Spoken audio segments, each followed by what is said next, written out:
अगर हम आपसे कहें कि आपका फ़ोन चार्ज होते होते बदमाश आपके बैंक खाते से सारे पैसे उड़ा सकता है, तो आपको कैसा लगेगा?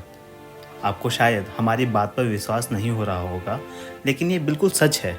आजकल ठग नए तरीके से लोगों को अपने जाल में फंसा रहे हैं। हम अक्सर पब्लिक प्लेस पर अपना फ़ोन या लैपटॉप चार्ज करते हैं, लेकिन अब ऐसा करना आपको भारी पड़ सकता है। दरअसल इन दिनों जूस हैकिंग के जरिए बदमाश लोगों को अपना शिकार बना रहे हैं। जब तक आपका फ़ोन चार्ज हो रहा होगा, आपका सारा डेटा साइबर अपराधी के पास चला जाएगा। इसमें सबसे महत्वपूर्ण डाटा आपकी बैंक डिटेल पासवर्ड हो सकता है। रिजर्व बैंक ऑफ इंडिया ने इस तरह के अपराधों को लेकर लोगों को चेताया है। हालांकि इस बारे में सही जानकारी होने से आप इस बड़े स्कैम से बच सकते हैं। फाइनेंशियल सेक्टर में हो रहे फाइनेंशियल स्कैम को लेकर रिजर्व बैंक ने अपनी एक बुकलेट में जूस हैकिंग का जिक्र किया है। इसके जरिए साइबर अपराधी आपके मोबाइल से इम्पोर्टेंट डाटा चुरा लेते हैं, जिससे आपको बड़ा फाइनेंशियल लॉस हो सकता है। क्या है जूस हैकिंग स्कैम, इसके बारे में डिटेल में जानते हैं। और हाँ, वीडियो के अंत तक बने रहिएगा। हम आपको यह भी बताएंगे कि इस बड़े स्कैम से कैसे बच सकते हैं, जिससे आपकी मेहनत की कमाई को साइबर अपराधी कोई नुकसान नहीं पहुंचा पाए। जूस हैकिंग मोबाइल और लैपटॉप जैसे डिवाइस से डेटा चुराने का तरीका है। इस स्कैम को अंजाम देने के लिए पब्लिक चार्जिंग स्टेशन पर मेलवेयर, एक तरह का वायरस जिसे डेटा चुराने के लिए यूज किया जाता है, वो वाला सॉफ्टवेयर या हार्डवेयर इंस्टॉल किया जा रहा है। साइबर अपराधी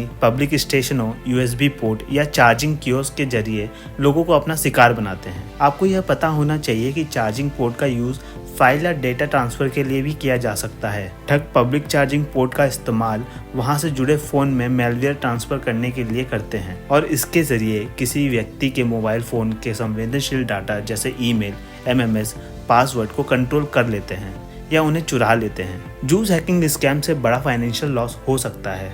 इसके जरिए कनेक्टेड डिवाइस से सेंसिटिव इंफॉर्मेशन जैसे credit card number, debit card number, bank की महत्वपूर्ण जानकारी जैसे account number, net banking password को चुरा लिया जाता है। चोरी की गई इस इंफॉर्मेशन से बदमाश आपके बैंक अकाउंट का एक्सेस पा लेता है और इसके बाद आपके खाते से सारी रकम उड़ा ली जा सकती है। साइबर अपराधी पब्लिक चार्जिंग स्टेशन जैसे रेलवे स्टेशन, होटलों, हवाई अड्डों या अन्य भीड़भाड़ वाली जगहों पर फ्री चार्जिंग स्टेशन पर सॉफ्टवेयर या हार्डवेयर इंस्टॉल करते हैं। यह अपराधी चार्जिंग स्टेशन को फ्री चार्जिंग स्टेशन बताकर या लोगों को लुभाने के लिए इन्हें ऑफिशियल चार्जिंग पॉइंट बताते हैं। जैसे ही कोई व्यक्ति अपने स्मार्टफोन, लैपटॉप या टैबलेट को यूएसबी केबल के जरिए इन चार्जिंग स्टेशन से जोड़ता है, वैसे ही सॉफ्टवेयर या मेलवेयर के जरिए अपराधियों की पहुंच डिवाइस तक हो जाती है। इसके बाद ये लोग कनेक्टेड डिवाइस से कोई भी डेटा जैसे आपके निजी फोटोज, पासवर्ड, कॉन्टैक्ट्स या कोई दूसरी इंपॉर्टेंट इन्फॉर्मेशन चुरा लेते हैं। कुछ मामलों में बदमाश यूजर के डिवाइस पर मेलवेयर इंस्टॉल कर देते हैं,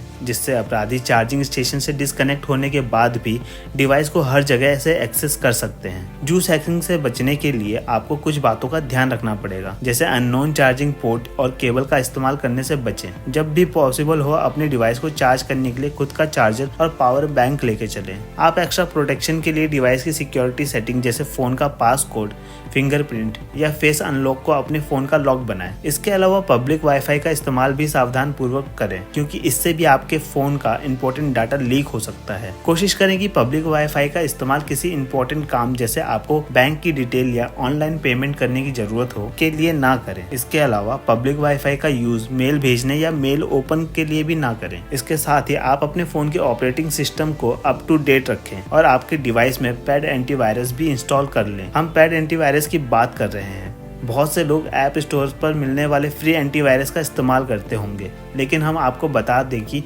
फ्री एंटीवायरस अच्छे नहीं होते। यह आपके डिवाइस की सुरक्षा नहीं कर पाते।